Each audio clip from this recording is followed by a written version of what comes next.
గత వారంలో మనము నేర్చుకున్న విషయాలను అర్థం చేసుకుని ముందుకు వెళ్తాం.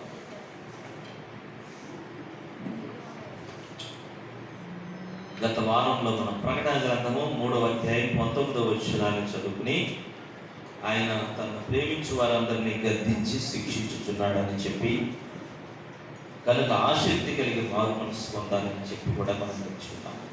అలాగే తలుపు వద్ద ఆయన నిలబడి ఉన్నాడని కూడా మనం నేర్చుకున్నాం. ఎవడైనా ఆయన స్వరం మీద తలుపు తీస్తే ఆయన లోపలికి వచ్చి, ఆయన ఎందుకు వచ్చి అతనితో నేను, నాతో కూడా అతను భోజనము చేయలేదు, నేను జయించి నా తండ్రితో కూడా ఆయన సింహాసనం కూర్చుండి ఉన్న ప్రకారం జయించి వారిని నాతో కూడా నా సింహాసనం నందు కూర్చుండనిచ్చేదను. సంఘంలో చెప్పమాట రైట్. ఈరోజు మనం సింహాసనం గురించి నేర్చుకోతున్నాం. 4వ అధ్యాయం 2వ వచనంలో కూడా సింహాసనం ఉన్నాయి. వెంటనే నేను ఆత్మవశుడనైతిని, ఇదిగో పరలోకమందు ఒక సింహాసనము వేయబడి ఉంది. సింహాసనం నందు ఒకడు ఆసీనుడైన వాడు దృష్టికి సూర్యకాంత పద్మరాగములను పోలినవు మరకతము వలె ప్రకాశించు మేఘధనస్సును సింహాసనమును ఆవరించి ఉండెను. సింహాసనము చుట్టూ 24 సింహాసనములు ఉండేవి. ఈ సింహాసనములందు 24 పెద్దలు తెల్లని వస్త్రములు ధరించుకొని తమ తలల మీద సువర్ణ కిరీటములు పెట్టుకున్న వారై కూర్చుండిరి. ఆ సింహాసనముల నుండి మెరుపులను, ధ్వనులను, ఉరుములను బయలుదేరుచున్నవి. మరి ఆ సింహాసనం ఎదుట 7 దీపములు ప్రజ్వలిల్లుచున్నవి. అవి దేవుని 7 ఆత్మలు. మరియు ఆ సింహాసనం ఎదుట స్ఫటికమును పోలిన గాజు వంటి సముద్రము ఉన్నట్టు ఉండెను. ఆ సింహాసనమునకు మధ్యను, సింహాసనము చుట్టూను, ముందు వెనుక కన్నులతో నిండి 4 జీవులుండెను. మొదటి జీవి సింహం వంటిది, 2వ జీవి దూడ వంటిది, 3వ జీవి మనుషుని ముఖం వంటిది, ముఖము గలది, 4వ జీవి ఎగురుచున్న పక్షిరాజు వంటిది. ఈ 4 జీవులలో ప్రతి జీవికి 6 రెక్కలుండెను. అవి చుట్టూను రెక్కల లోపలను కన్నులతో నిండి ఉన్నవి. అవి భూత వర్తమాన భవిష్యత్ కాలములో ఉండు సర్వాధికారియు దేవుడునకు ప్రభువు పరిశుద్ధుడు పరిశుద్ధుడు పరిశుద్ధుడు అని తన మానక రాత్రి పగళ్ళు చెప్పుచుండెను.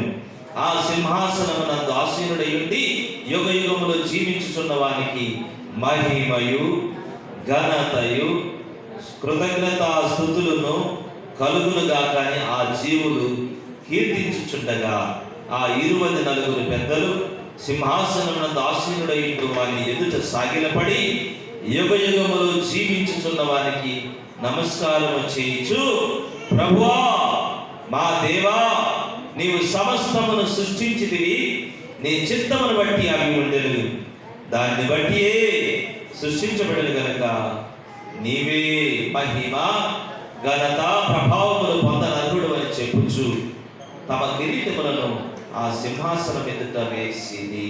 దేవుడి మాటలు దీవించునుగా. దేవునికి స్తోత్రం చెప్తా. హల్లెలూయా, హల్లెలూయా. ఈరోజు దేవుని సింహాసనం గురించి క్లుప్తంగా కొన్ని మాటలు మనం ధ్యానం చేద్దాం. వచ్చే ఆదివారం కూడా నేను ఇదే సింహాసనం గురించి చెప్పాలి. సింహాసనము అనగా వాస్తవంగా బైబిల్లో కొన్ని వచనాలు సింహాసనాల గురించి కనబడతాయి. ఆకాశము, ఎవరు చెప్పాడు? ఆకాశం నా సింహాసనం, భూమి ఆయన పాదపీఠం అని చెప్తుంది. ఆకాశము అనగా ఈ ఆకాశము మాత్రమే కాదు, పరలోకం అని కూడా మనం చెప్పుకోవచ్చు. పరలోకము ఆయన సింహాసనం. ఆయన సింహాసనాన్ని గురించి మనం చెప్పుకుంటే ఆయన అధికారాన్ని చూపిస్తాం. 3వ అధ్యాయం 21వ వచనం చెప్తే ఆయన విజయాన్ని చూపిస్తాం. సింహాసనము ఆయన గొప్ప విజయాన్ని, ఆయన జయించారు. యేసయ్య చెప్పాడు, నేను జయించి నా తండ్రి సింహాసనం వద్దు. ఆయన విజయానికి, ఆయన అధికారానికి, ఆయన పరిపాలనకు, ఆయన గౌరవానికి, ఘనతకు సూచనగా స్తోత్రం.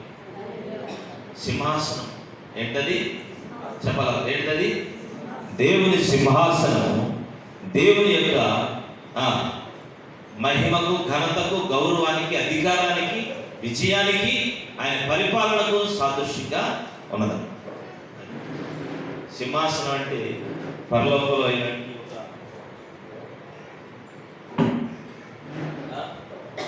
ఎలాంటి ఒక కుర్చీ లాంటిది కాదు.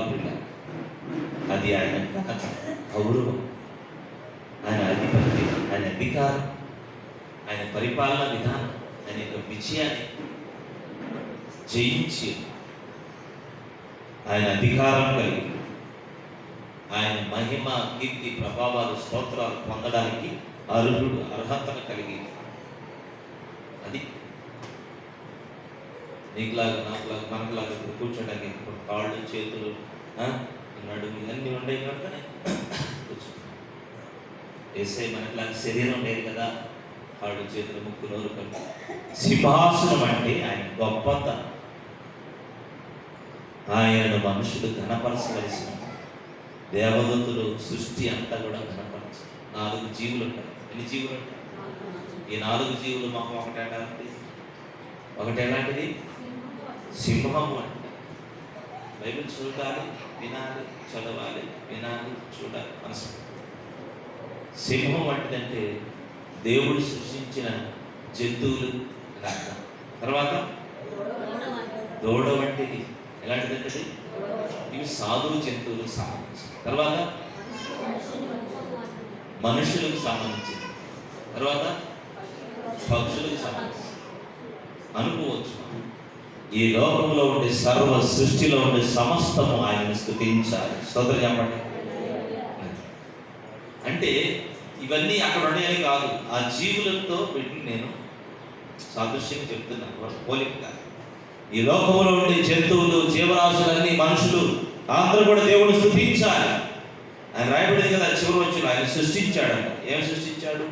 11వ వచనంలో, ప్రభువా మా దేవా, నీవు సమస్తము సృష్టించినవి నీ చిత్తమును బట్టి అవి ఉండను, దాన్ని బట్టి సృష్టించబడిన కనుక నీవే మహిమకరం. దేవుని సృష్టి అంతా కూడా దేవుణ్ణి మహిమపరచడం, అది దేవుని స్తోత్రం చెప్పండి. ఆయన సృష్టి ఆయనను మహిమపరచడం, అది దాని అర్థం. మరి దేవదూతలు ఉన్నారంటే దేవదూతలు కూడా దేవుని స్తుతిస్తున్నారు. 4 జీవులు ఉన్నారంటే 4 జీవులు ఉన్నారు, దానికి అర్థం వేరే విషయం. మనం తెలుసుకోవాలి సాధారణ భావం. స్తోత్రం చెప్పండి. రైట్, ఇంకా ముందుకు వెళ్దాం. మనం సింహాసనం దగ్గర 24 సింహాసనాలు ఉన్నాయి చుట్టూ. ఎన్నుంటాయి? ఈ 24 సింహాసనాలు అంటే ఇజ్రాయేలీల గోత్రాలు, 12 గోత్రాలకు 12 గోత్ర కర్తలు. ఎవరు చెప్పండి? ఆ గోత్రానికి ఒకడు. 12 గోత్రాలు 12. అలాగే యేసుప్రభు శిష్యుల్లో 12 మంది శిష్యులు ఉంటారు. 12 మంది శిష్యులలో 12 మంది శిష్యులు అక్కడ ఉంటారు. వాళ్ళ సింహాసనాలు అక్కడ ఉంటాయి. ఆ సింహాసనాల్లో ఒక సింహాసనం ఇస్కరియోతు ఏదో పోగొట్టుకుంటే మత్తయి పేరు సీట్లు వచ్చిందంటే అది మత్తయి గారికి. స్తోత్రం. 24 పెద్దలు అక్కడ ఉంటారు. అక్కడంట ఒక మేఘం ఉందంట, ధనస్సు ఉందంట. ఏమన్నది?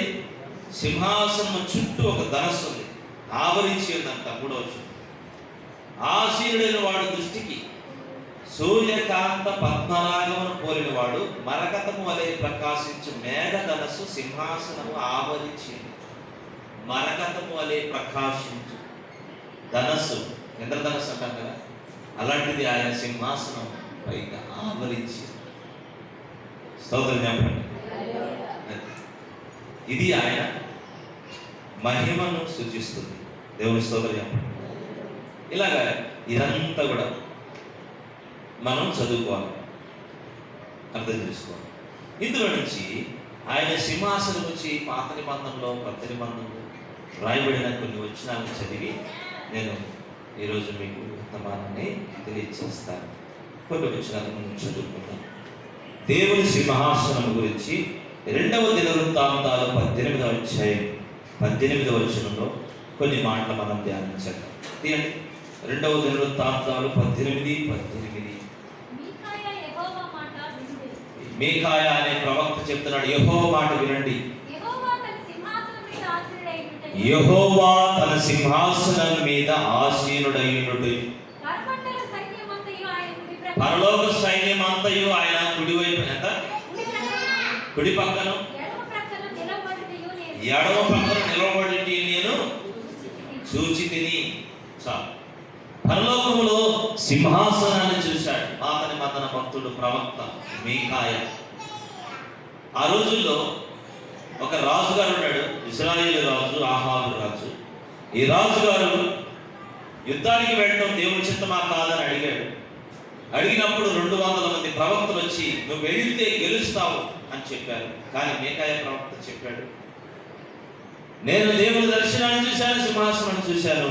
ఆయన సింహాసనం ఇరువైపులా పరలోక సైన్యం ఉండడం నేను చూశాను. ఈ ఇశ్రాయేలు రాజుని మరి తప్పు త్రోవలు నడిపించడానికి, లేకపోతే అతను నష్టపోవడానికి ఎవరు అతన్ని ప్రేరేపిస్తాడని సింహాసనంలో స్వరం రావడం విన్నాను. అప్పుడు ఒక ఆత్మ వచ్చిందంట. ఆ ఆత్మ వచ్చి నేను వెళ్ళి ఆ ఆహాబును మోసం చేస్తానన్నట.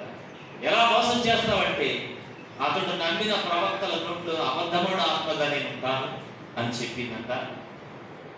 ఆ ఆత్మకు సెలవిచ్చాడు దేవుడు. కాబట్టి ఆ ఆత్మ వచ్చి 200 మంది ప్రవక్తల నోటిలో పడి ఆ రాజుని యుద్ధానికి వెళ్ళేటట్టుగా అబద్ధం చెప్పి ప్రేరేపించారు ఆ ప్రవక్తలు ఈ ఆత్మ ద్వారా. అప్పుడు దేవుని ప్రజలు కాపరి లేని గొర్రెల వలె చెదిరిపోవడం నేను చూశానని మీకాయా ప్రవక్త చెప్పాడు. అయినా కానీ మీకాయా ప్రవక్త మాట వినకుండా రాజుగారు ఆ 200 మంది చెప్పిన మాట విని యుద్ధానికి వెళ్ళి చనిపోయారు. చూడండి పిల్లలు, దేవుడి సింహాసనం మీద నుండి భూమి మీద పరిపాలన జరుగుతుంది. ఎక్కడండి? భూమి మీద ఉన్న పరిపాలన పైన సింహాసనం దగ్గర నుంచి జరుగుతుంది. ఎందుకు దేవుడు ఆహాబు రాజుకు అలాంటి పరిస్థితి కలుగు చేశాడు అంటే, అతడు దేవుడిని విడిచిపెట్టాడు. దేవుడిని అనుసరించి సొంత ఇష్టంతో జీవించాడు. అందుకే ఆయన పైన ఉన్నాడు, మనం కింద ఉన్నామంటది ప్రసంగికాన్ని. మన మాటలు ఎలా ఉండాలి? కొద్దిగా ఉండాలి.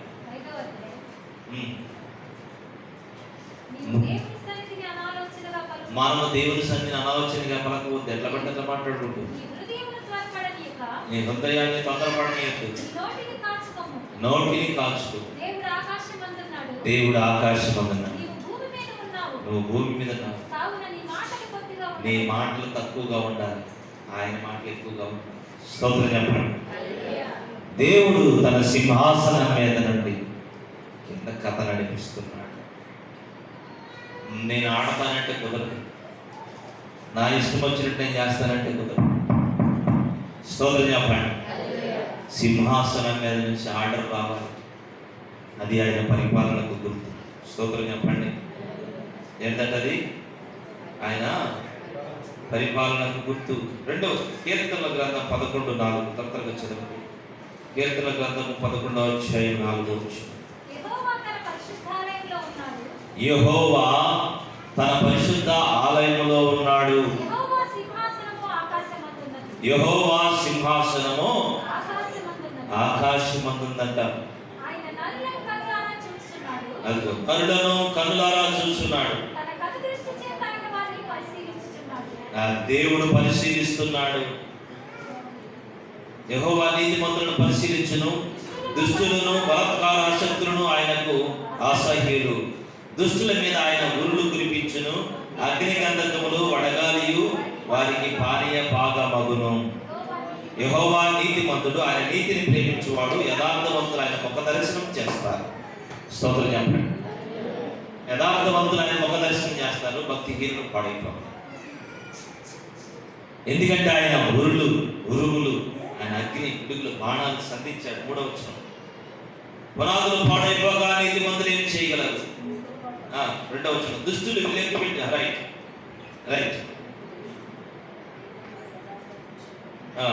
5వ వచనం, 6వ వచనం, దుష్టుల మీద ఆయన ఉరులు కురిపించింది, అగ్ని గంధకములు వడగాలియు వారికి పానీయ భాగం. రైట్. దేవుడు అక్కడుండి వారికి శిక్ష విధిస్తాడు. నేను కావచ్చు, నువ్వు కావచ్చు, ఈ లోకంలో ఎవరైనా కావచ్చు, దేవుడు సింహాసనం మీద ఉన్నాడు అనగా ఆయన డ్యూటీలో ఉన్నాడు. స్తోత్రం.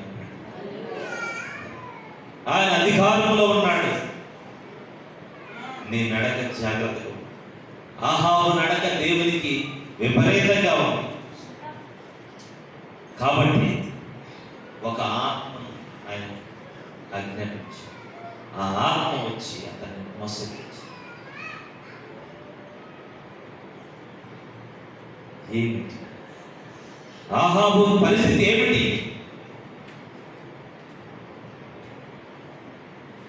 ఆహాబు ఎవరినైనా తనను పొగిడేవాడు, మేలు చేయవాడు, గాయముల రేపు పగవాడు లెక్కలేని ముందు పెట్టి ఈ లెక్కలేనంత మంది వచ్చేది అతనికి గొప్పగా చెప్పారు, నీవు గెలుస్తావు. ఒక ఆయన అయితే ఇత్తడి కొమ్ములు తయారు చేయించుకొని వచ్చి తలకాయని పెట్టుకొని నువ్వు ఈ రకంగా నీ శత్రువును పొడుస్తామని పొడిచి చూపించాడు. ఆ పొడిచిన అతను ఈ మేఘాయాన్ని కొట్టాడు.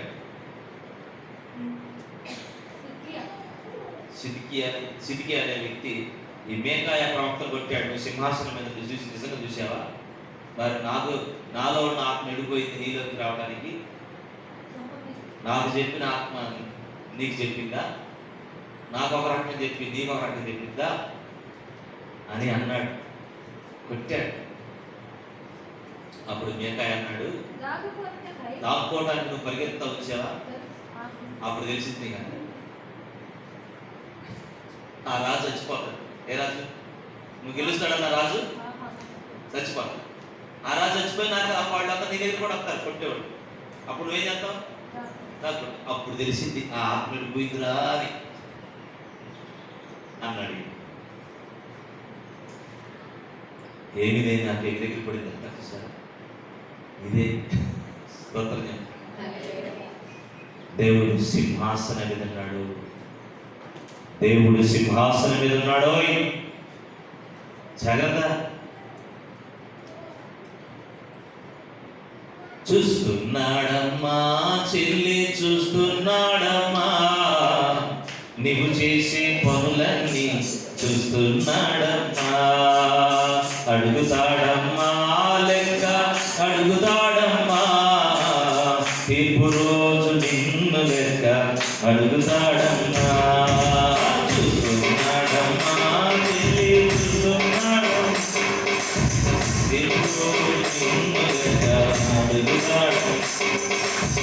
చీకట్లో చేశానని నన్నెవరు చూశారని చూసిన నాకేమని ఎవరేమి చేశారని, చీకట్లో చేశానని నన్నెవరు చూస్తారని చూసిన నాకేమని ఎవరేమి చేశారని. భయం అసలే లేకున్నావా, చెడ్డ పనులు చేస్తున్నావా? భయం అసలే లేకున్నావా, చెడ్డ పనులు చేస్తున్నావా? చూస్తున్నాడమ్మా చెల్లి నీవు చేసే పనులన్నీ చూస్తున్నాడమ్మా. అడుగుతాడయ్యా లెక్క, అడుగుతాడయ్యా లెక్క అడుగుతాడయ్యా. 4వ వచనం 11:4. యెహోవా తన పరిశుద్ధ ఆలయములో నుండి ఉన్నాడు. ఆయన యెహోవా సింహాసనం ఆకాశమందున్నది, ఆయన నరులను కన్నులారా చూచుచున్నాడు. తన కను దృష్టి చేత ఆయన వారిని పరిశీలన చేస్తాడు. దాక్కోవడానికి వీళ్ళే, తప్పించుకోవడానికి వీళ్ళే. 139 కీర్తన. ఎక్కడ కూర్చున్నా కనపడతావు, ఎక్కడ దాక్కున్నా కనపడతావు, ఏ మూలకెళ్ళినా కనపడతావు. దేవుడి దృష్టిలో పడకుండా ఎవ్వరు ఉండడు. 3వ వచనం. నా నడక నా పడక పరిశీలన చేయించున్నావు, చర్యలన్నిటి నువ్వు బాగుగా. 2వ వచనం. నేను కూర్చుండుట, నేను లేచుట నీకు తెలియదు. నా తలంపులు పుట్టక మునిపే నువ్వు నా మనస్సును గ్రహించుచున్నావు. దేవునికి స్తోత్రం చెప్పండి.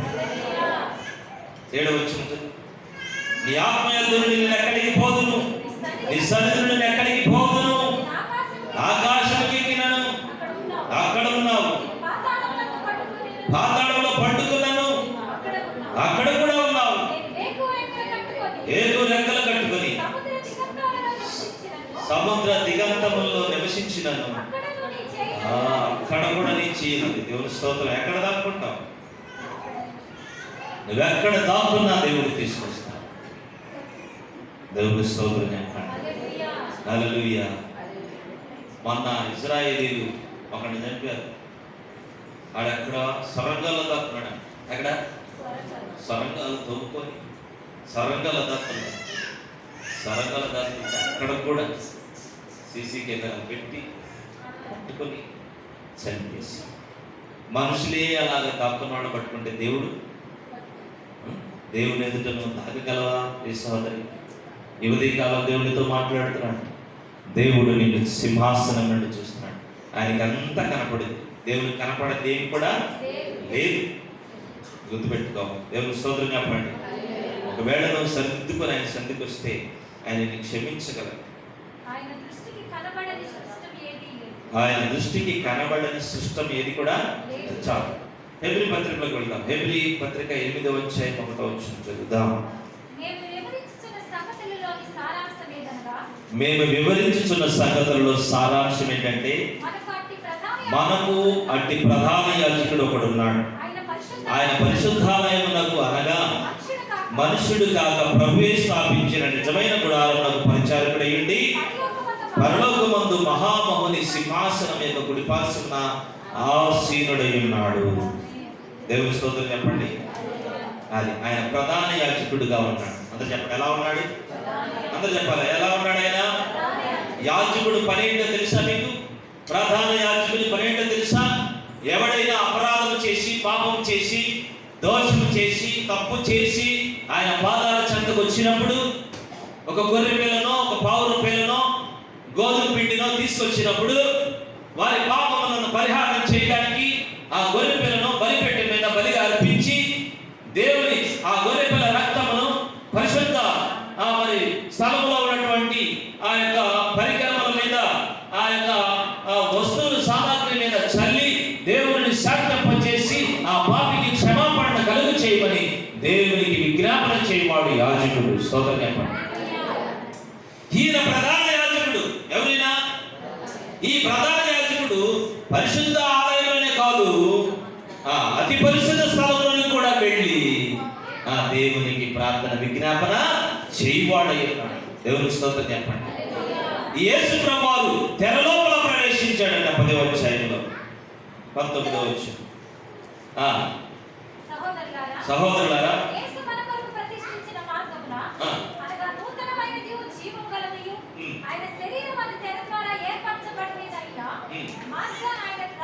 ఆయన శరీరమును తెర ద్వారా ఏర్పాటు చేయబడింది కనుక ఆయన తెర ద్వారా పరిశుద్ధ స్థలంలో ప్రవేశించి తన సొంత రక్తం, గొర్రెల రక్తం కాదు, సొంత రక్తం ద్వారా మనము కూడా ప్రవేశించడానికి ఆయన రక్తం ద్వారా మనం శుద్ధి చేశాడు కనుక మనకు కూడా ధైర్యం. స్తోత్రం చెప్పండి. ఈయన అసలైన ప్రధాన యాజకుడు. ఈ ప్రధాన యాజకుడికి ఆ ప్రధాన యాజకుడికి తేడా ఉంది. చూడండి, దేవుని వాక్యం చదివితే 10వ అధ్యాయం 11వ వచనం. మరియు ప్రతి యాజకుడు దినదినము సేవ చేయించు పాపములను ఎన్నటికి తీసివేయలేదు ఆ పనులను మాటి మాటికి అర్పించుచు ఉండును. ఈయన అయితే పాపముల నిమిత్తమై సదాకాలం నుంచి ఒక్క బలిని అర్పించి అప్పటి నుండి తన శత్రువులు తన పాదములకు పీఠముగా చేయబడు వరకు కనిపెట్టుచు దేవుని గుడిపార్చున్న ఆసీనుడాయను. ఒక్క అర్పణ చేత ఈయన పరిశుద్ధ పరచబడు వారిని సదాకాలములకు సంపూర్ణులుగా చేసి ఉన్నాడు. దేవుని స్తోత్రం చెప్పండి. అది ఈ ప్రధాన యాజకుడు ఒకే అర్పణ సదాకాలము నిలిచే అర్పణ. ఒక్క అర్పణ ద్వారా తన ఎదుగుచ్చు వారందరినీ పరిశుద్ధులుగా, సదాకాలానికి పరిశుద్ధులుగా, మళ్ళీ అర్పణతో పని లేకుండా ఒకే అర్పణ, తన శరీరం అనే అర్పణ, తన రక్తము ద్వారా మనము పరిశుద్ధులుగా చేశాడు. స్తోత్రం చెప్పండి. హల్లెలూయా. ఇటువంటి ప్రధాన యాజకుడుగా ఆ సింహాసనం మీద ఉన్నాడు. స్తోత్రం చెప్పండి. ఇందాకేం చదువుకున్నాం? ఆయన సింహాసనం నుండి ఆయన అందరిని చూస్తున్నాడు. ఎవరికి ఏ శిక్ష విధించాలో తీర్పునిచ్చే సర్వాధికారిగా ఉన్నాడు. ఇప్పుడు ఎలా ఉన్నాడు? ఆయన ప్రధాన యాజకుడిగా సింహాసనం మీద. ఒకవేళ తప్పు తెలుసుకొని వస్తే ఈ ప్రధాన యాజకుడు ఏం చేస్తాడు? నీకోసం తన రక్తము, అన్ని రక్తములో నిన్ను శుద్ధి చేస్తాడు. ఆ పరిశుద్ధ స్థలం నిన్ను ప్రవేశించే విధంగా, ఆ పరలోకానికి నువ్వు వెళ్ళే విధంగా నీ కొరకు విజ్ఞాపన చేయవాడుగా ఉన్నాడు. రోమపత్రిక 8వ అధ్యాయం, రోమపత్రిక 8వ అధ్యాయం, రోమపత్రిక 8వ అధ్యాయము 34 వచ్చు. 34. శిక్ష విధించేది ఎవరు? చనిపోయిన క్రీస్తు యేసే. అంతేకాదు, మృతులలో నుండి లేచిన వాడు కూడా, దేవుని కుడిపార్శ్వమున ఉన్నవాడు, మన కొరకు విజ్ఞాపనము చేయవాడును. మన కొరకు విజ్ఞాపన ఏమని చేస్తాడు? తండ్రి వారిని క్షమించు అని మన కొరకు తండ్రికి విజ్ఞాపన చేసేవాడు యేసు. దేవుని స్తోత్రం. కాబట్టి ఈ లోకంలో ఉండగా మనం ఏం చేయాలో చూద్దాం. 12వ అధ్యాయం, హెబ్రీ 12:2, హెబ్రీ పత్రిక 12వ అధ్యాయం 2వ వచనం 1 నుంచి చదవండి. ఎంత గొప్ప సాక్షి సమూహము మేఘము వలె మనల్ని ఆవరించి ఉన్నందున మనము కూడా ప్రతి భావమును సులువుగా చిక్కులు పెట్టి ప్రతి పాపమును విడిచిపెట్టి విశ్వాసమునకు కర్తయు దాన్ని కొనసాగించేవాడైన యేసు వైపు చూచుచు మన ఎదుట ఉంచబడిన ఆనందము కొరకై పందెరంగములో పరిగెత్తుము. ఆయన తన ఎదుట ఉంచబడిన ఆనందము కొరకై అవమానమును నిర్లక్ష్య పెట్టి సిలువను సహించి దేవుని సింహాసనం యొక్క కుడి పార్శ్వమున ఆసీనుడై ఉన్నాడు. దేవుని స్తోత్రం చెప్పండి. ఇది ఆయన విజయం. స్తోత్రం చెప్పండి. ఇది ఆయన విజయం. యేసయ్య ఆయన మన కోసం, మనకు మాదిరిగా ముందుగా ఈ సిలువను సహించి లోకాన్ని, అవమానాన్ని సహించాడు. ఏం సహించాడు? నేను 3 వచనాలు 3 మాటలు చెప్పాను. ఇప్పటికి 3వ మాట వివరిస్తున్నాను. మొదటిది ఏంటంటే దేవుడు చూస్తున్నాడు సింహాసనం. చూసి ఏం చేస్తాడు? ఆయన తప్పును తప్పుగా ఖండిస్తాడు. అర్థమైందా? పాపులకు శిక్ష విధిస్తాడు. రెండవది ఏం చేస్తాడు? 2వ మాట హెబ్రీ పత్రిక 8లో చదువుకున్నాం. ఆయన సింహాసనం మీద ఎలా ఉన్నాడు? ఆయన ప్రధాన యాజకుడు, పాపాలను క్షమించి విజ్ఞాపన చేసేవాడిగా ఉన్నాడు. మూడవది, ఈ లోకంలో ఆయన మనకు మాదిరిగా ఉన్నాడు. ఇది హెబ్రీ పత్రిక 12వ అధ్యాయం. తెలుసుకోండి. భూమి మీద ఉన్నంతకాలం యేసు ప్రభులా ఉండాలి. ఎలా ఉండాలి? యేసయ్యలాగా ఉంటే మనకు కూడా సింహాసనం వచ్చింది. మనం కూడా సింహాసనం ఉంటాం. అదే కదా ఇంత పోయిన వారం చదువుకున్నాం. ప్రకటన గ్రంథం 3వ అధ్యాయం 21వ వచనం. 21వ వచనం ఏమంది? నేను జయించిన తండ్రితో ఆయన సింహాసనం మీద కూర్చొని ఉన్న ప్రకారం జయించు వారిని నాతో కూడా నా సింహాసనం మీద కూర్చొని. జయించు వారు ఆయన జయించాడు. ఏం జయించాడు? పాపాన్ని, లోకాన్ని, శరీరాశలను జయించాడు. జయించి సింహాసనం మీద ఉన్నాడు. జయించిన వారిని ఆయన సింహాసనం మీద కూర్చోబెట్టాడు. తగాలకు పోయి జనాన్ని గెలవటం కాదు. నీ శరీరానికి, నీ శరీరంలో శరీరాశ, నేత్రాశ, జీవడం, లోకంలో అంతా కూడా అదే. ఇవన్నీ కూడా నువ్వు జయించు. పాపాన్ని జయించు. ఈ లోకాన్ని జయించకుండా ఈ లోకంలో ఓడిపోయి శాతగాని వాడిగా, శాతగాని వాడిగా దేవుని ఎదుట నిలబడకూడదు. మనుషుల ముందు గెలిచినట్టు నిలబడటం కాదు, దేవుని ముందు గెలవు. దేవుని స్తోత్రం చెప్పండి. 10 మంది కొట్టి వాడు మనగాడురా అంటారు, కానీ 10 మంది దగ్గర ఓర్చుకున్నవాడు దేవుని దగ్గర మనగాడు. స్తోత్రం చెప్పండి. దేవుని స్తోత్రం చెప్పు. 10 మంది ముందు ఎంతమంది అంటున్నా ఆయన ఓర్చుకున్నాడు. సిలువను సహించాడు. ఏమర్చుకున్నాడు ఆయన? సిలువ అంటే ఏంటిది? శ్రమలు, అవమానం, ఉమ్మివేశారు. ఆయన తప్పు చేయలా, ఉమ్మివేశారు. ఆయన తప్పు చేయలా, కొరడాల దెబ్బ శిక్షలు విధించారు. ఒకటి తక్కువ, ఎన్ని దెబ్బలమ్మా? అదే సరిపో. ఎన్ని దెబ్బలు? నీకు ఎన్ని కావాలి? ఒకటి తక్కువ, 40 దెబ్బలు వేసారు. కొట్టారు, అన్ని సహించారు. మీరు నేర్చుకోండి. సహించడం నేర్చుకుంటే జయించినట్టు. సహించడం నేర్చు, భరించడం నేర్చు. అది నేర్చుకోగలిగితే మీకు దేవుని దగ్గర సింహాసనం. సిలువను సహించి తన ఎదుటిన్న ఆనందము కొరకై అవమానమును నిర్లక్ష్య పెట్టాడు. ఏం నిర్లక్ష్య పెట్టాడు? అవమానాన్ని. లేకపోతే పని లేదు అంటే అని లేదు, నేను ఆడ సింహాసనం సంపాదించు. చెప్ప మీద కొట్టారయ్యా. మత్తయి సువార్త 5వ అధ్యాయం, మత్తయి సువార్త 5వ అధ్యాయం 13వ వచనం. నా నిమిత్తము జనులు నిందించి హింసించి మీ మీద అబద్ధముగా చెడ్డ మాటలు. నా నిమిత్తము జనులు మిమ్మల్ని నిందించి 11వ వచనం హింసించి మీ మీద అబద్ధ మాటలు సాక్ష్యం చెప్పినప్పుడు మీరు ధన్యులు. సంతోషించాలంట. ఆ టైంలో ఏం చేయాలి? ఏం చేయాలి? ఆ టైంలో నడవాలి. నీ మీద అబద్ధం చెప్పినప్పుడు ఏం చేయాలి? సంతోషించమన్నాడు యేసయ్య. అబద్ధం మాస్టర్ గారు నా మీద చెప్పింది, అంత అబద్ధం చెప్పారు. సంతోషించు. ఏం చేయాలా? అప్పుడే నన్ను సంతోషించాలి. అవమానం, నాకు అవమానం వస్తుంది. ఏమొస్తుంది? అవమానపరిచే వాళ్ళకి ఈ వాక్యం అర్థం కాదు. ఇతరులు అవమానించే వాళ్ళకి ఈ వాక్యం అర్థం కాదు. అవమాన భారంలో ఉన్న వాళ్ళకి ఈ వాక్యం అర్థం. వాళ్ళే గెలవబోతున్నారు, వాళ్ళే సింహాసనం మీదకి వెళ్ళబోతున్నారు. స్తోత్రం చెప్పు. ఇతరులను తక్కువ చేసి, ఇతరులను దుష్కారంగా, ఇతరులను అవమానకరంగా మాట్లాడే వారికి సింహాసనం దక్కదు.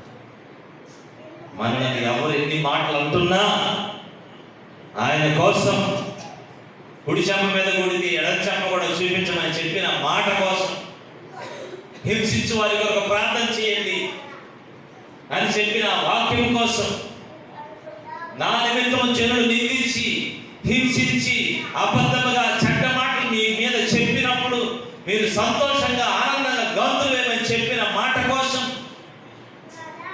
ఎవరైతే ఓర్చుకుంటున్నారో అదే జయించడం అంటే. వాళ్ళు జయించి సింహాసనం మీదకి వెళ్ళిపోతారు. తిరగబడి మీదబడి నిరూపించుకోవాలని చెప్పి పళ్ళు బెగబట్టి, గుప్పుడు బెగబట్టి డౌన్ డూమ్ అంటే ఓడిపోయినట్టు. అక్కడ శరీరం గెలిచింది కానీ ఆత్మ ఓడిపోయింది. కొంతమంది కోపం వస్తే ఆగలేదు, తట్టుకోలేదు, ఆపుకోలేదు. తర్వాత సంగతి ముందు ఆ ఉద్రేకం అనేది నెరవేర్చుకున్న తర్వాత వేసే తప్పు చేసేసి నువ్వు ఎన్ని క్షమాపణలు అడిగినా కానీ నీ మార్కులు పోయి ఓడిపోయావు. నువ్వు దేవుని సన్నిధిలో ఓడిపోయావు, మనుషుల దృష్టిలో గెలిచావు. కొంతమందిలో సైతాలు జరపడి ఎట్ట అడగాలి, దాన్ని వదిలిపెట్టడు, వదిలిపెట్టు. వాళ్ళ లోపల ఉన్నది అంతా కూడా కడుపులో ఉండాలి. మన చెవులో పోసి రెచ్చగొడతారు. వాళ్ళు స్విచ్ బుట్టి కట్టించారు, ఎగరమంటారు. నేను వాళ్ళు పక్కన ఉంటారు. వాళ్ళ లోపల ఏదైతే వాళ్ళకి ఏదో ఉంటుంది. సమయం సందర్భం వచ్చినప్పుడు మనం వాడుకుంటారు. వాళ్ళు వాళ్ళని నిన్ను కూడా అట్టన్నారు, నన్ను కూడా అట్టన్నారు. వాళ్ళకి ఇలాంటప్పుడు మొదలు కొడతారు అంట. మనం వేసే అంటున్నాడు, పగదించుట నా పని, నేనే ఎవరికి ఏది ఇయ్యాలో నేను సింహాసనం పెడతాను. తనను తాను తగ్గించుకున్న వాటిని హెచ్చిస్తాను. ఆ లోకం ఏది, ఈ లోకం ఏది, ఆ రాజ్యం ఏది, ఈ రాజ్యం. ఆ మండలం వేరు, ఈ మండలం వేరు. ఆ అడ్రస్లు వేరు, ఈ అడ్రస్లు. ఆ అడ్రస్ ఎక్కడికి పోయిందో, ఈ అడ్రస్ ఎక్కడికి పోయింది చెప్పాలి మీరే. 2 అడ్రస్లు చెప్పండి. ఒకటేమో దేవుని సింహాసనం పరలోకంలోకి వెళ్ళిపోతుంది అడ్రస్. రెండోది నరకంలోకి అడ్రస్. ఆ లోకమే నీ లోకం. ఆ లోకంలో ఉన్న మాటలు విన్నావు అనుకో, నువ్వు కూడా ఆ లోకానికి పోతావు.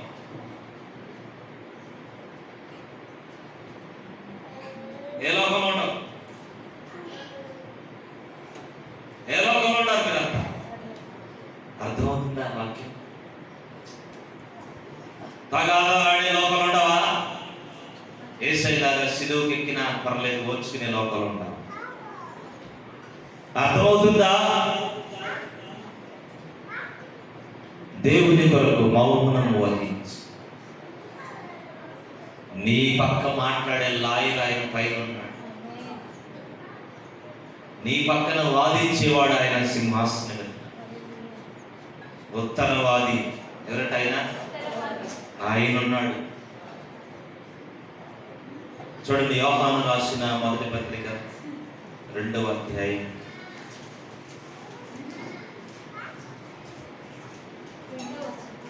2వ వచనం.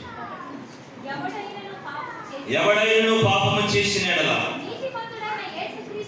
నీతిమంతుడైన యేసుక్రీస్తును ఉత్తరవాది తండ్రి యొద్ద మనకున్నాడు. కుడి పక్క సింహాసనం, కుడి పక్క. ఉత్తరవాది అంటే లాయర్. ఆయన పక్క కుడి పక్క ఉంటాడు, రైట్ సైడ్ ఉంటాడు. ఆయన మన కోసం వాదిస్తాడు. జడ్జి గారి పక్కన ఆయన వాదిస్తాడు మన కోసం. స్తోత్రం. నువ్వు సైలెంట్. ఆ లాయర్కి అప్పగించు. ఏ లాయర్కి? ఎస్ఐ అనే లాయర్. అవతల ఇంకొక లాయర్ అంటాడు సైతాన్. నేరాలు మోపే పని. ఏ పని? వాడి పేరు అపవాది. ఏం పేరు? అపవాదులు మోపడమే వాడి పని. మన లాయర్ అట్లాంటి వాడు కాదు. ఆయన లోకాన్ని జయించిన వాడు, జయించడానికి ఓర్చుకునేవాడు పక్షంగా ఆయన మన పరిస్థితిని ఎరిగిన వాడు. స్తోత్రం చెప్పండి. హెబ్రీ పత్రిక మన స్థితిగతులు ఎరిగిన వాడు ఆయన. వాక్యం చదువుతాం. హెబ్రీ పత్రిక 4వ అధ్యాయం 15వ వచనం. మన ప్రధాన యాజకుడు మన బలహీనత యందు మనతో అనుభవం సహానుభవం లేనివాడు కాడు, కానీ సమస్త విషయములలో మనవలే శోధించబడినను ఆయన పాపము లేనివాడుగా ఉండెను గనుక మనము కనికరింపబడి సమయోచితమైన సహాయం కొరకు కృప పొందునట్లు ధైర్యముతో కృపాసనమునొద్దకు చేరుదాము. స్తోత్రం చెప్పండి. ఆయన కూడా మనం ఎదుర్కొన్నటువంటి అనుభవాలు ఎదుర్కొన్నాడు. ఆయన చెంప మీద గుద్దారు, కొట్టారు, ముసుగు వేసి గుద్దారు, ముమేశారు, అవమానపరిచారు. ఈ అనుభవాలు ఆయన కూడా ఉన్నాయి. మనల్ని కొట్టినట్టే, మనల్ని తిట్టినట్టే, మనల్ని అవమానపరిచినట్టే ఇవన్నీ ఆయనకు లేవనుకోవద్దు. ఆయన కూడా వీటిలో గుండానే వెళ్ళాడు, కానీ పాపం చేయలేదు. నీ అనుభవాలు ఆయనకు తెలుసు, నీ బాధ తెలుసు, నీ కష్టం తెలుసు, నీ శ్రమ తెలుసు. 12వ అధ్యాయం హెబ్రీ పత్రిక 1వ వచనం. యేసయ్య మాత్రమే కాదు, యేసయ్య నమ్మిన వాళ్ళు అందరూ కూడా ఉన్నారు. ఇంత గొప్ప సాక్షి సమూహం మేఘం వలె మనల్ని ఆవరించింది. అబ్రహాం, ఇస్సాకు, హేబెలు, యాకోబు వీళ్ళందరూ కూడా అవమానాలు భరించి ఒక పెద్ద సమూహం ఆయన సింహాసనం కొరకు రెడీగా ఉంటారు. చదువు. మనం కూడా అనవసరమైన ప్రతి భారాన్ని, సులువుగా చిక్కులు పెట్టి పాపాలని విడిచిపెట్టి విశ్వాసములకు కర్తయ్య దాన్ని కొనసాగించేవాడని యేసు వైపు చూచుచు మన ఎదుట ఉన్న ఈ పరుగు, మన జీవితం అనే పరుగు పందెంలో ఓర్పుతో ఓపికతో పరుగెత్తుతాం. చప్పట్లు కొట్టాలి గట్టిగా. స్తోత్రం చెప్తాం. హల్లెలూయా.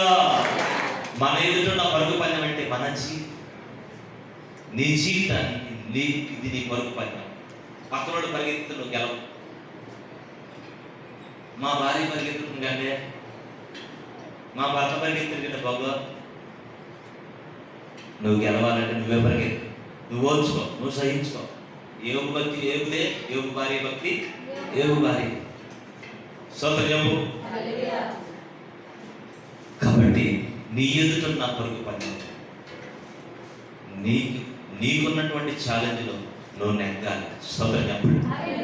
దేవుని స్తోత్రం. హల్లెలూయా. కనుక ఈ పరుగు పందెంలో చదవమ్మా. ఇప్పుడు మనకి ఏదైనా ఎగ్జాంపుల్ ఇచ్చాడు భక్తుడు. హెబ్రీ పత్రిక రాసిన గ్రంథకర్త ఎగ్జాంపుల్కి ఎవరికి ఇచ్చాడు? మనకి యేసయ్యని ఇచ్చాడు.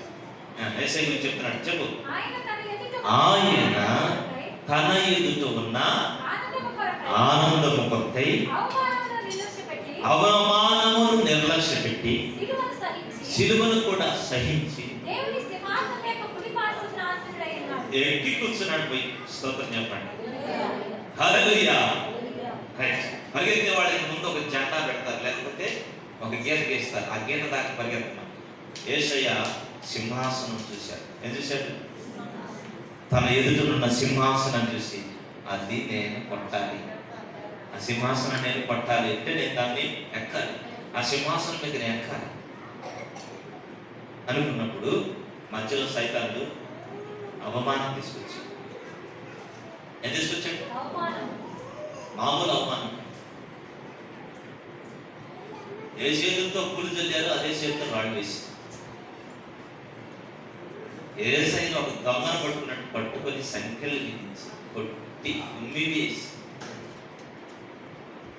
దూషించి అన్న దాని మాట అంటే ఏసయ్యట అవమానమును అవమానమును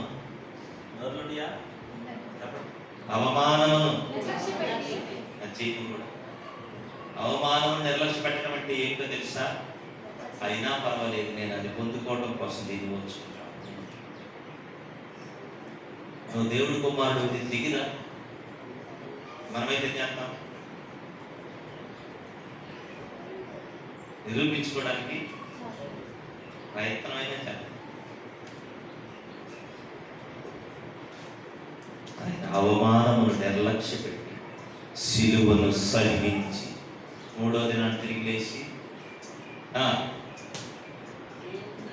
40 రోజులు ప్రజలకు కనపడి ఆరోహణమై సింహాసనం మీద స్తోత్రం. అనుకున్నది నేను చేయించి నా తండ్రి సింహాసనం మీద కూర్చున్న ప్రకారము జయించు వానిని నా సింహాసనం మీద కూర్చొని స్తోత్రం. ఏం చేయాలి? ఏం చేయాలి? సింహాసనం, ఆ తండ్రి సింహాసనం. సింహాసనం కావాలా? సింహాసనం ఎదుట తలదించుకొని చేతులు పెట్టుకొని తల ఉంచుకొని అని యేసయ్య చెప్తే నరకానికి వెళ్ళిపోవాలి. ఏది కావాలి? ఈ లోకంలో మనుషులు ఎదుట అవమానాన్ని సహించుకుంటే పరలోకంలో ఘనత. ఈ లోకంలో మనుషులు అవమానం నాకు రాకూడదు అనుకుంటే అక్కడ అవమానం వచ్చింది. దేవుని ఎదుట నువ్వు ఓర్చుకోలేదుగా. బ్యాలెన్స్ కావాలి దేవుడికి భూమి మీద. ఏం కావాలి? స్త్రీలను, పురుషులను, పిల్లలను, పెద్దలను, ఇండియా వాళ్ళని, పాకిస్తాన్ సృష్టించింది ఆయనే. అందరూ ఆయన పిల్లలే.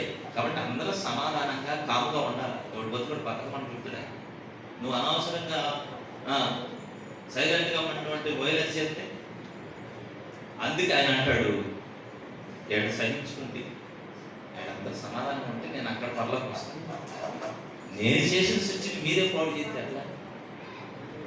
కాబట్టి ఇక్కడ ఓర్చుకోవాలి. భారతీయులందరూ తగాదు వచ్చినప్పుడు మాత్రం నా శత్రువులు. భారతదేశాన్ని నేను జెండా ప్రేమిస్తారు కానీ దేశాన్ని పక్కన మాత్రం తొక్కిపడారు. ఆగస్టు 15 రోజు ఫిబ్రవరి అంటే జనవరి 26 జనవరి మాత్రం మనం జెండాలు వందనం చేస్తాం కానీ ఎవడికి దండం పెట్టి వందనం చేస్తాం. అందరూ నాకే సలహా పడతారు. జెండాను ప్రేమిస్తున్నావా, దేశాన్ని ప్రేమిస్తున్నావా? బుద్ధిహీనత. ఏంటది? బుద్ధిహీనత.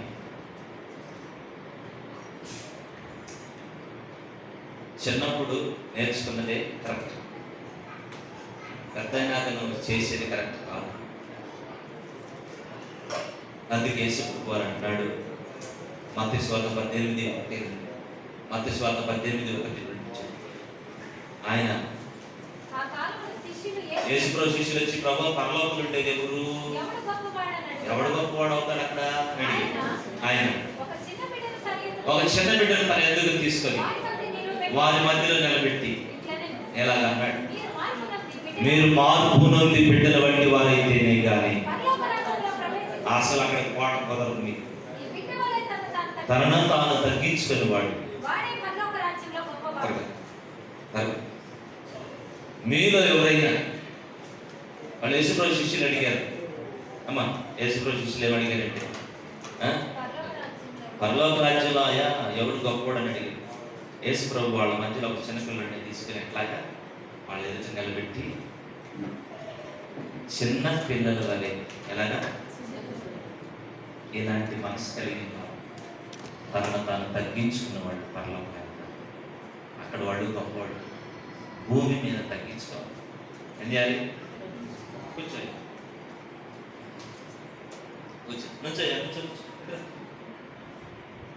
నేను కూర్చోమంటే ఆడ కూర్చోమంటాడు, ఆడ కూడా ఎంత కష్టపడ్డాడు. మనమైతే వాళ్ళమ్మ పాసుగా చెప్తారు అంటది తక్కువ, తనను తను తగ్గించుకుంది. రైట్. చిన్న పిల్లలు ఎవరంటే దేవుని పిల్లలు, దేవుని బిడ్డల మనసు, చిన్న పిల్లల మనసు మనకుంటే చెప్పిన మాట దేవుడి మాట, తనను తను తగ్గించుకుంటే మాకు గొప్పవాడు. దేవుని స్తోత్రం చెప్పండి. నీకు ఆ మనసు ఉందా? అబ్బో పెద్ద ముగ్గురు అనుకోడు అంటే మనకు అర్థమయ్యే భాషలో చెప్పాలనుకోవచ్చు. నిన్ను తగ్గించు, తనను తను తగ్గించుకున్నవాడు ఎక్కడ దాకా సింహాసనం. ఈ లోకంలో తగ్గించుకుంటే పరలోకంలో సింహాసనం. దేవుని స్తోత్రం. తిమోతి పత్రికలో కూడా ఒక మాట చదివి నేను ముగిస్తాను. తిమోతికి రాసిన మొదటి పత్రిక, మనం సహించినట్లయితే ఆయనతో కూడా మనం కూడా పరిపాలన చేస్తాం. సహించిన వారిపైతే రెండో తిమోతి 2:10 సహించిన వారమైతే ఆయనతో కూడా ఏలుదుము. చాలు చాలు, ఏలుదుము, పరిపాలన చేస్తాం. ఎవరైతే ఇక్కడ అదే ప్రకటన గ్రంథంలో కూడా రాయబడింది కదా, 2వ అధ్యాయంలో, ప్రకటన గ్రంథము 2వ అధ్యాయం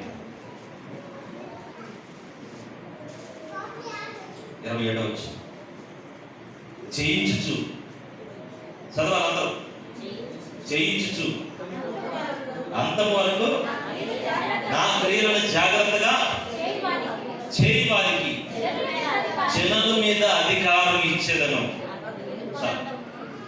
సోదరు చెప్పండి, అధికారం ఇస్తాడా? అర్థమైంది కదా? వాక్యం అర్థమైందా? ఎంతమందికి అర్థమైంది? ఏం చేయాలి మరి?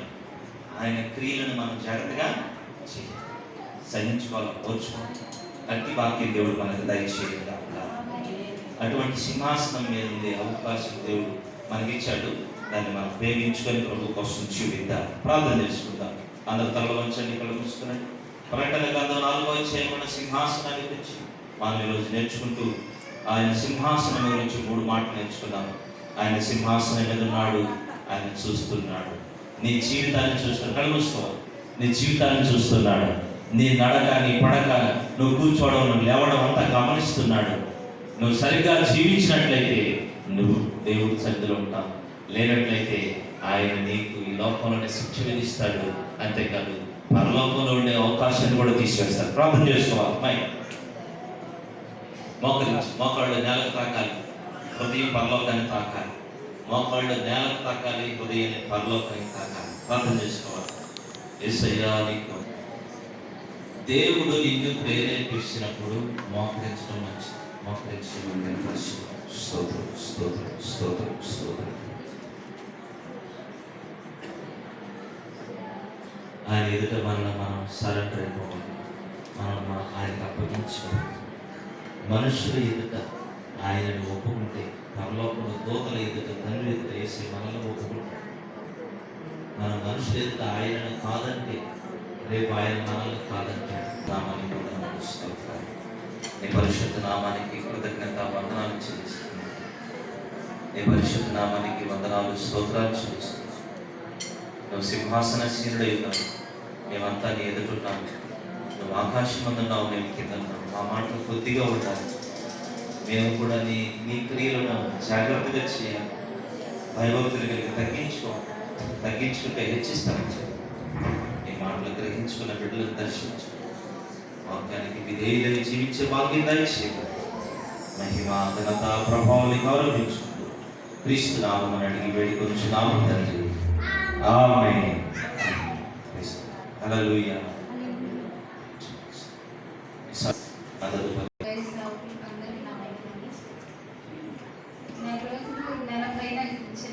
పళ్ళు ఇన్ఫెక్షన్ అయ్యి చాలా రావటం వెళ్ళిపోవటం, హాస్పిటల్ చేయించుకోవడం రావటం.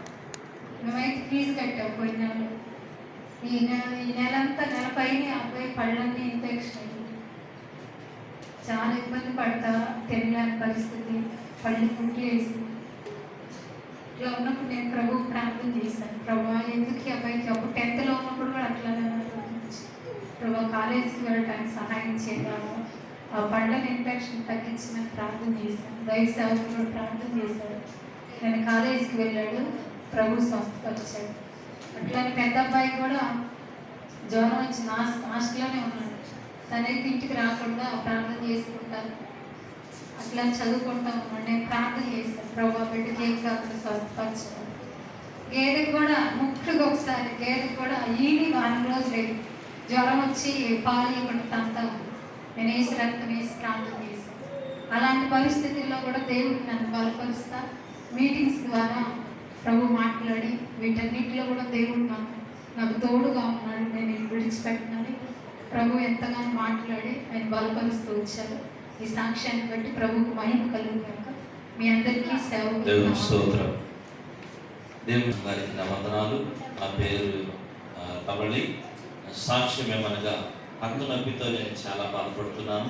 పాస్టర్ గారి చేత ప్రార్థన చేయించుకున్నాను, తగ్గింది. నా కోసం, నా కుటుంబం కోసం ప్రార్థన చేయండి. రమణి చేతమ్మ రాలేదా? రమణ రమణి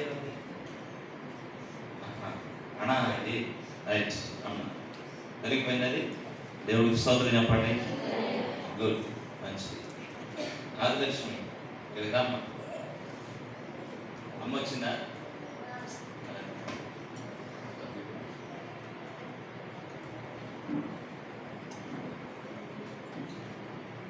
బిడ్డ పట్ల మేము చేశాడు.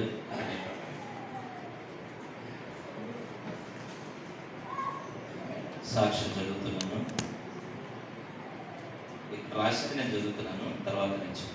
యెహోవా నువ్వు మా ఎడలో ఉన్నావు, ఈ బాధలో నుండి ఆయన మమ్మల్ని విడిపించును, వారికి భయపడవద్దని ఆజ్ఞాపించింది. దావీదు నాకు చూపిన శాశ్వత కృపను మాకు చూపితివి, మీరు బలహీనులు కాక ధైర్యం వహించు అని చెప్పాను. నేను నడవలసిన మార్గం మాకు బోధించాను. మా నోటి మాటల వల్ల కలుగు నొప్పి నీకు తగలకుండా ఆయన నిన్ను చాటు చేయను. భయపడకము, నీవు సిగ్గుపడనక్కర్లేదు, అవమానం తలచుకుము. నిన్ను బాధించిన వారిని సంతానపు వారు నీ ఎదుటికి వచ్చి సాగిలపడుదును. నేను నీకు ఖ్యాతిని మంచి పేరుని తెప్పింతును. ఇదే యెహోవా వాక్కు. నేను సరిహద్దుల్లో సమాధానం కలిగించేవాడు ఆయనే. ఒకరి తల్లి వారిని ఆదరించినట్లు నీవు మమ్మను ఆదరించింది. నిశ్చయముగా నిర్దోషమై నీవు సంతోషించదు. మన దేవుడిని యెహోవా మనకు తోడుగా ఉన్నాడు. ఆమేన్. హల్లెలూయా. హేమ నందిని, ఈ హేమ నందిని ఎవరైనా అమ్మ రాసింది ఇది. Right, very good.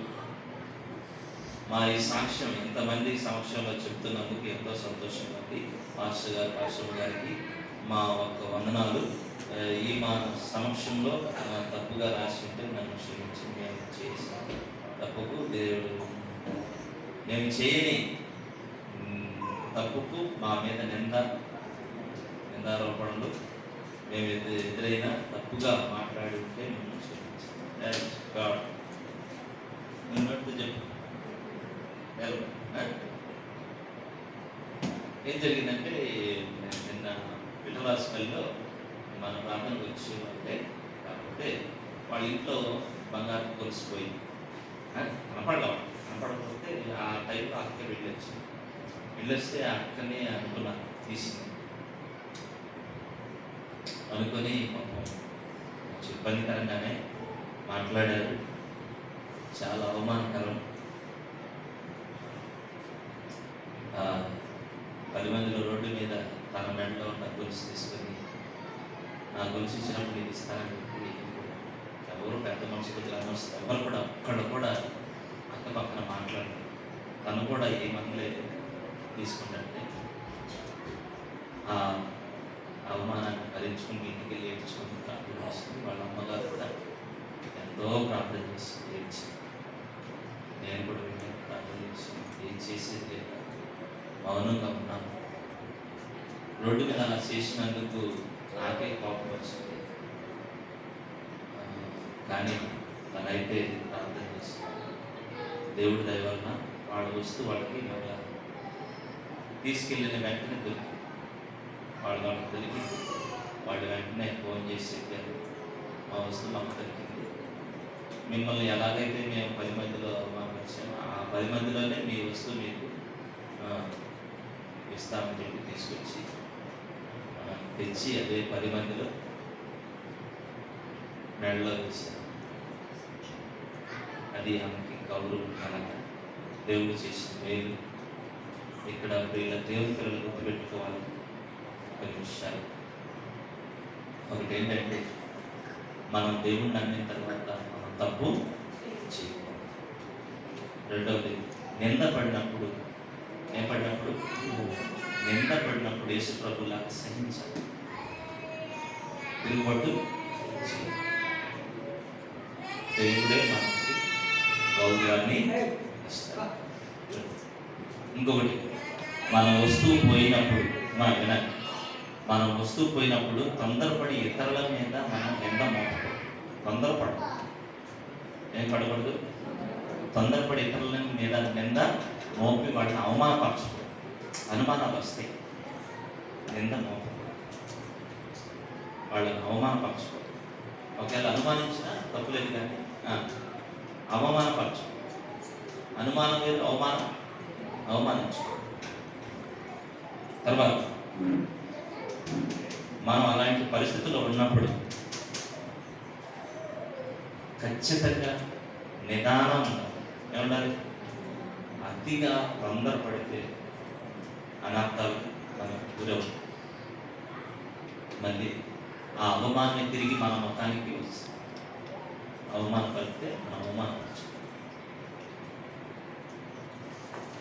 ఇంకొక విషయం, మనం ఒకవేళ తప్పు తనదని తెలిసినప్పుడు, నీ తప్పు నీదనే తెలిసినప్పుడు తప్పు ఒప్పుకోవడానికి మొహమాటపడదు. వాళ్ళ కొలసాలు దొరికిన తర్వాత ఏం చేశారు తెలుసా? వాళ్ళు మా ముందు మీకు ఇస్తామని చెప్పి 10 మందిలో వచ్చి వాళ్ళ తప్పు ఒప్పుకున్నారు. అలా ఒప్పుకోవటమే దేవుడికి ఇష్టం. తప్పుకోవడం దేవుడికి ఇష్టం కాదు. అతిక్రమం దాచిపెట్టేవాడు, వాటిని ఒప్పుకొని విడిచిపెట్టేవాడు. ఇది నేర్చుకోండి, మీరు కూడా నచ్చింది. ఈ బిడ్డని దేవుడు ఆ విధంగా కనపరిచాడు, తన మీద నింద తొలగించాడు, తన మంచి పేరు. ఇటువంటి సాక్ష్యాలు మీరు అందరూ కూడా చెప్పాలి. దేవుడి స్తోత్రం. కొంతమంది తలకాయ నొప్పి తగ్గింది, కాళ్ళ నొప్పి తగ్గి సాక్ష్యం చెప్తారు. ఈ పిచ్చి సాక్ష్యాలు మానేసి జీవితం బతుకు మారిన సాక్ష్యాలు ఓర్చుకున్నాం, సహించుకున్నాం, మార్చుకున్నాం. రైట్.